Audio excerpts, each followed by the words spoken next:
Okay, so today we're going to talk about data center personnel workforce, I guess. And there's lots of, dare I say, fairly dire warnings about the state of the data center industry and the wider IT industry in terms of lack of skills now and particularly into the future.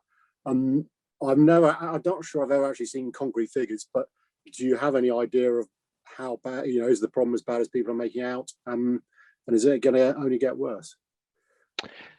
Well, I think it's safe to say that if you work in the industry, you know the difficulties around trying to hire the talent that you need in data centers and around data centers. And it's not unique to the data center sector. Everywhere, every organization that needs technical resources suffers from the same dearth of talent. So, but it is particularly bad in the data center sector, just purely because of, if you like, its invisibility, its lack of visibility to children, adults, any of the kind of working population, really, or soon to be working population that we hope will one day want to work within this industry. Now, should people be worried? Well, yes. And if you're not worried, the only reason I could possibly think that could be the case is that maybe you're downsizing as a business and not trying to recruit or retain talent. But just about everybody in this space trying to recruit is finding it difficult.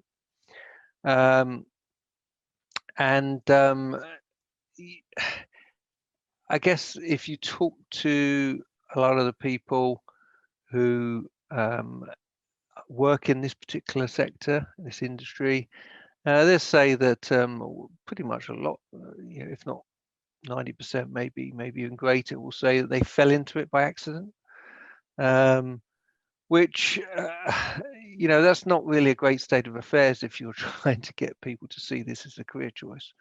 Because you don't want people to fall into, you want people to select this as a destination industry, somewhere they want to work, right from when they're young through to when they're, considering retirement. So that's really the main issue, that we need to build that awareness with the children who are going through school, with graduates who are going through university, and with technologists in any industry, to see the data center industry as an exciting, innovative place to work and build their career. Okay, so the Workforce Capability and Development Special Interest Group, of which you are the chair, has in broad terms that remit you've outlined to raise the profile, to get people interested. We're going to talk about various initiatives or aspects, but just as a sort of high level view, what are you sort of wanting, or how do you see that being achieved? Well, I guess by ourselves we're not going to achieve that, but what we aim to do is provide, if you like, a wayfarer destination, signposting resources and tools that will assist others to go out and either create awareness, or attract talent, or retain and develop that talent and build capability within their own organizations. I mean, this means that people need to know what the data industry is all about, and hopefully we can tell them, and the wide and varied roles on offer within it. And again, we should be able to signpost people to where that information lies. Quite often, a lot of people, if they're thinking of switching industries or thinking of going out into the world of work, they want to know what their career choices are going to be. That again, we could put that information within our SIG, so that they can peruse through that, and also perhaps we can provide them with mentors people that can go to talk to about how to progress their career within this industry. I'd certainly like to see whether we could do some kind of mentoring scheme if possible, so that people can develop the right skills in the right way, so that they can meet their own aspirations for their career.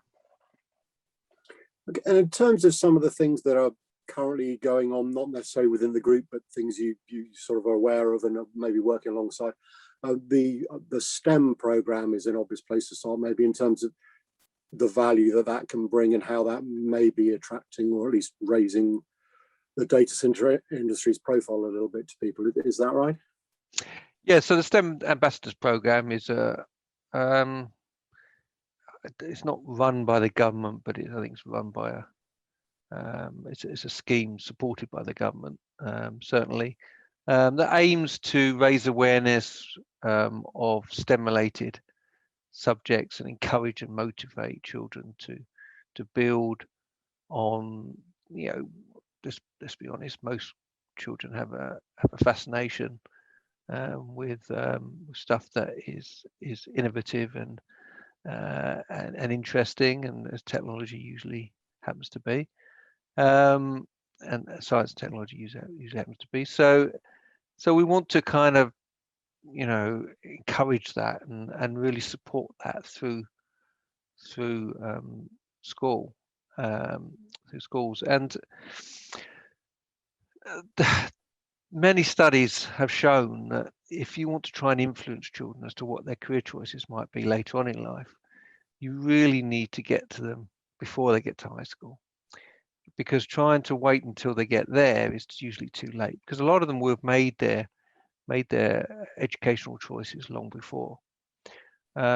So, and the best way of encouraging them is for them to see how what they love about technology, what they love about science, what they love about engineering or mathematics, how that kind of translates into careers out in the wider industry.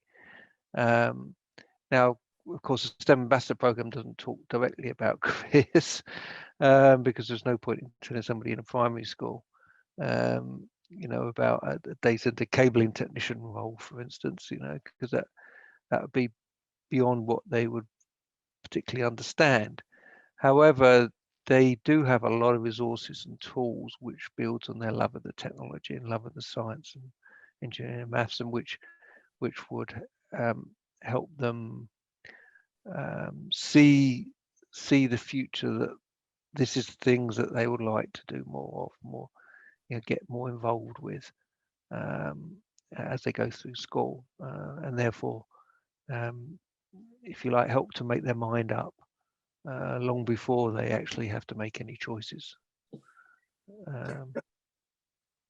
And I'm guessing that you and I are potentially typical folks involved in the data industry, then, that we're both male, potentially nearer retirement than the start of our career, and obviously we're white as well. So do you have any ideas or thoughts to attract both younger folk? I mean, you talked about school children, but as you pointed out, maybe that's a bit early to expect them to sign up to a career, but folk coming towards the end of school, university, whatever. Clearly there's the female part of the population that traditionally maybe hasn't engaged with engineering technology as much, and then the sort of other ethnicities may be underrepresented. So any sort of thoughts or initiatives as to attracting one or all of those sort of groups? Yeah, well, you're right. I've heard it described that I sit in the bucket of being male, pale, and stale, which I think is just a good way of using rhyming. But I am passionate about increasing diversity in the sector, and the way you need to do that is through awareness, but it also needs to have a shift in the way that we recruit, and also in the way we structure jobs within this industry, and within technology industry as a whole. Too much of the current job roles have been defined by people like myself. Okay, and we tend to design things in our own image, and then therefore that means we end up attracting people in our own image, not deliberately, quite often as a kind of consequence of the way that we've written the job descriptions, etc. So we need to modernize the way we do that, and I can see that we have a opportunity within this SIG to advise and help where they could go, where people can go to get those kind of resources in order to attract a more diverse population into the industry. You know, if you look at why women don't do jobs, for instance, more kind of engineering type roles, particularly in the kind of critical industry of like the data center, it doesn't seem to make much sense on the face of it. Some people might say, well, it's, you know, you've got to ask them to do a night shift in a data center knock, you know, and why would they want to do that? But then the argument also goes that, well, hold on a second, you know, there's plenty of women nurses doing shifts in hospitals. So working shifts isn't the problem. The problem maybe is that, you know, it's quite intimidating working in an industry where, you know, the vast percentage of people are male. And so women don't see that perhaps either that they're not going to be taken seriously, or there aren't going to be opportunities for advancement, or, you know, just they don't see people like them in these roles. So I think we obviously need to address this. We need to make sure that for all of the roles that get advertised within data centers, you're just as likely to get females as you are males.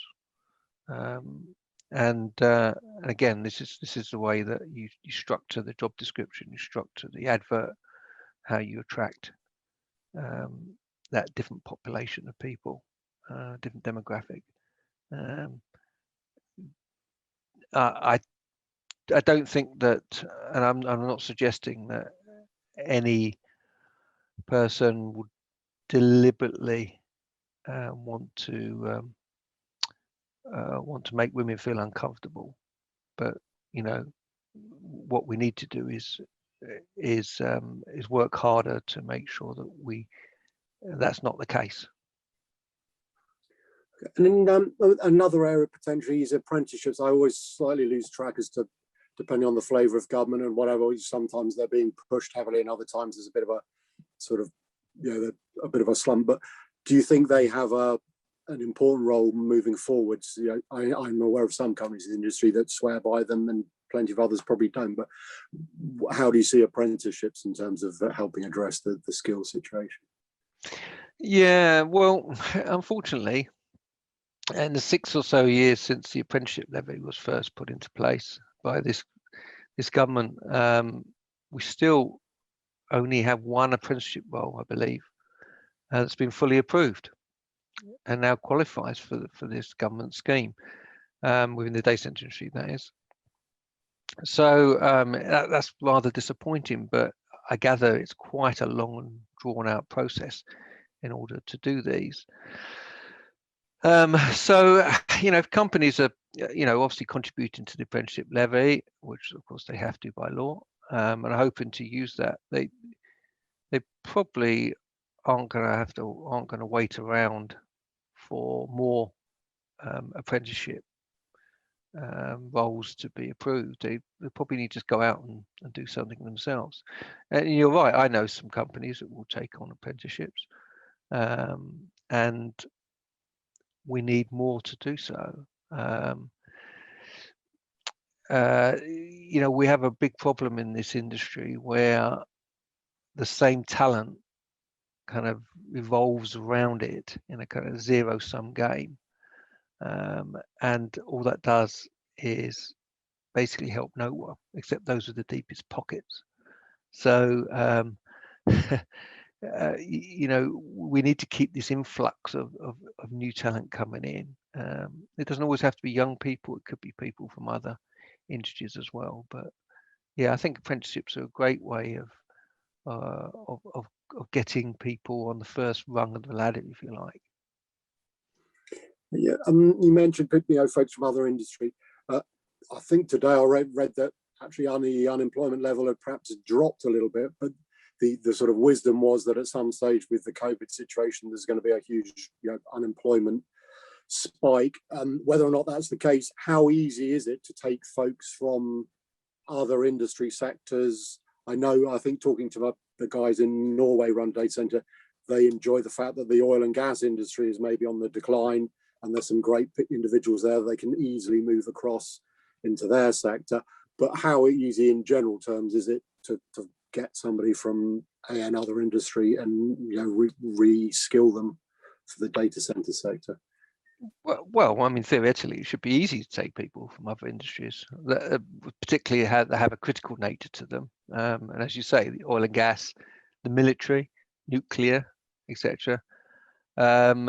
These people have an understanding already in the roles that they undertake or have undertaken of the need to ensure that processes are followed, procedures are adhered to.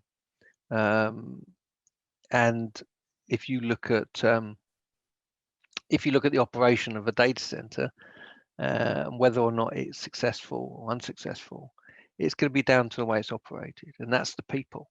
That's the people that operate it, not not not the management, not the funding, not the design. It's down to the people. So the people are absolutely critical. You get the right kinds of people, the right kind of aptitude and attitude, and that's what people should be hiring. The organisations of the data center industry need to be foregoing skills and experience, because that's reducing your subset of available candidates to just those already still in this industry, and going outside of the industry and looking for people who have that aptitude and attitude that can be, that where the skills and experience can be taught and developed over a short period of time. There's plenty of great talent out there. We just need to be a bit more bold, I guess, is the word. And in terms of, we touched on the apprenticeship and the government's sort of involvement with that scheme. Do you think the government, bearing in mind the digital industry has perhaps been number 2 in the hierarchy up, the key workers we all clapped for on Thursday evenings, etc., but the digital industry kept the whole country going, without, whether it's us chatting today, all the things that, without the digital infrastructure, we really would have been in one unholy mess. So do you think the government needs to potentially do more to just excite people about the digital sector and opportunities within it? Yeah, it's interesting, isn't it, that when the pandemic first started, everybody talked about how the kind of internet data center industry has saved the world, if you like.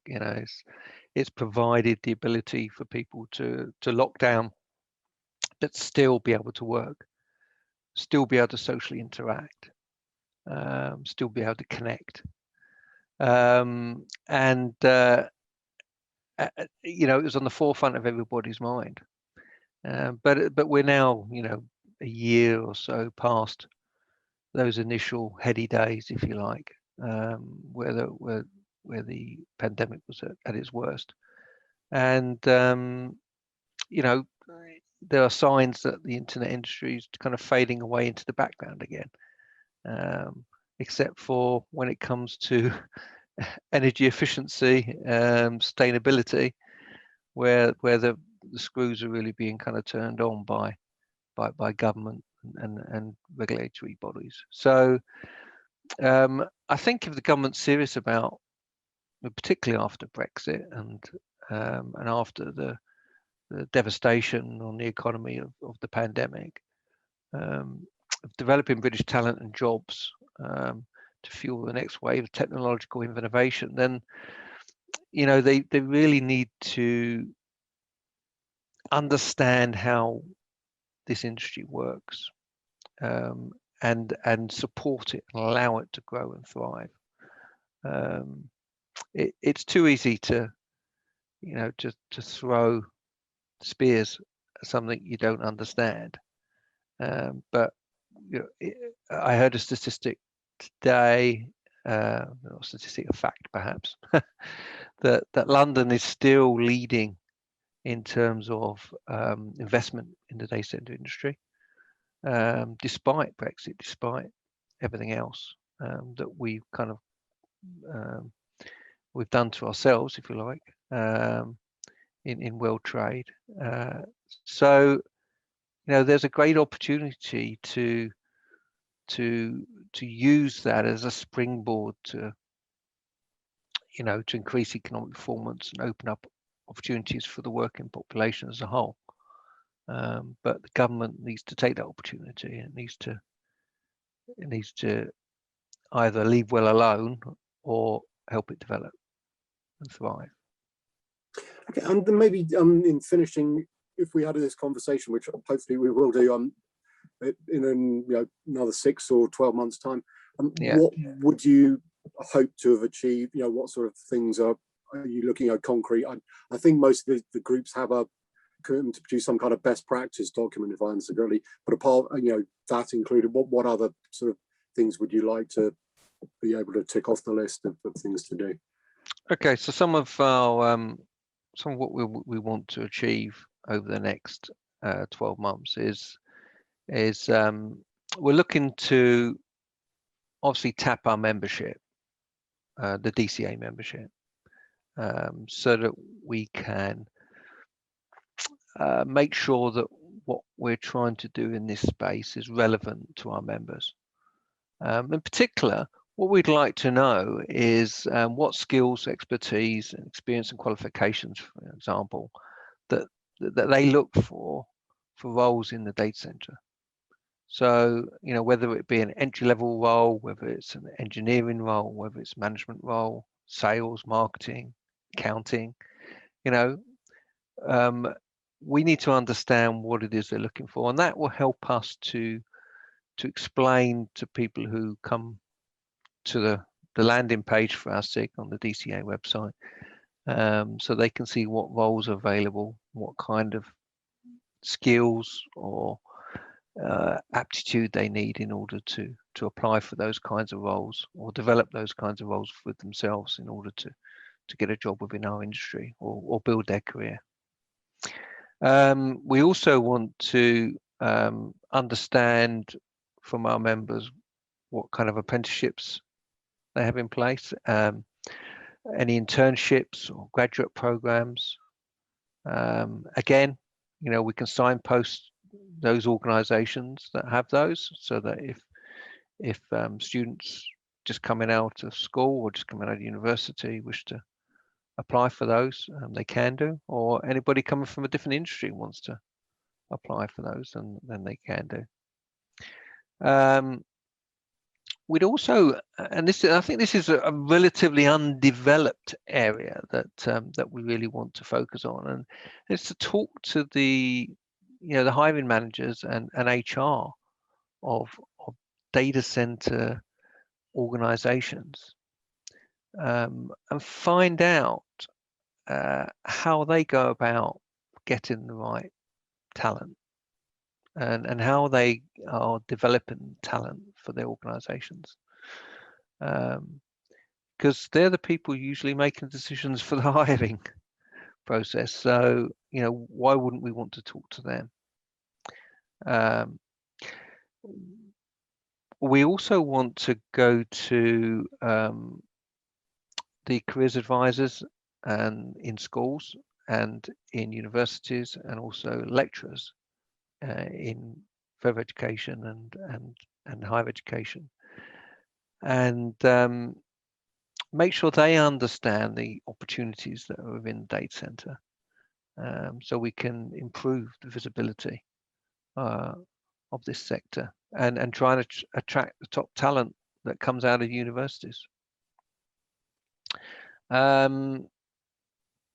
We also want to make sure that we've got either sufficient support materials. We're looking at putting presentations and packs up on the SIG website, but also obviously there'll be signposts to the STEM Ambassador Program, so that if anybody wants to or has the opportunity to go and talk to maybe school kids or undergraduates and talk about the opportunities within the data center sector, then they can pick that up and use it at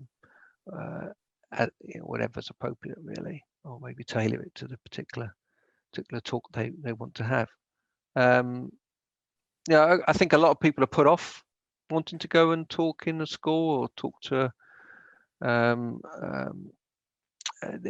alma mater, in terms of talking to undergraduates and talking about what's going on in the industry and how their industry works, because they need to develop that stuff from scratch and they don't know what to do or how to talk about it.